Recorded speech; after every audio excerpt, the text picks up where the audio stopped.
চলো আজকের খাবার দাবার তো আপনাদের সাথে শেয়ার করি। আজকে খাবারে ছিল এক থালা ভাত আর নিয়ে নিয়েছিলাম করলা ভাজি। করলা ভাজাটাকে আমি গোল গোল করে কেটেই ভাজা করেছিলাম, আজকে আর আলু দেইনি। আর করলা ভাজি বলো, তরকারি বলো, সিদ্ধ বলো, আমার খুবই ভালো লাগে। আর তার সাথে তো যদি কাঁচা লঙ্কা হয় তো আরও জমে ক্ষীর হয়ে যাবে। তো আমি অনেক মজা করে করলা ভাজিটাকে খেয়েছিলাম। তারপরে নিয়ে নিয়েছিলাম বেগুন।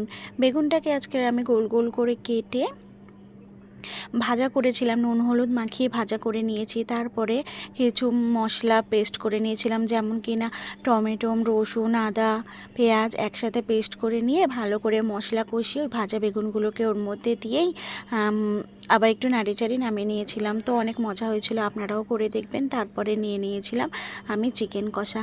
তো চিকেনটাকে আজকে বানিয়েছিলাম, এক ফোঁটাও আমি জল দেইনি, জল ছাড়াই চিকেন বানিয়েছিলাম। ভালো করে মশলা কষিয়ে ওর মধ্যে চিকেন দিয়ে ভালো করে আবার কষিয়ে নিয়ে গ্যাস কমিয়ে ঢাকা চাপা দিয়ে বানিয়েছিলাম। তো আলহামদুলিল্লাহ আজকের খাবার দাবার আমার এটাই ছিল।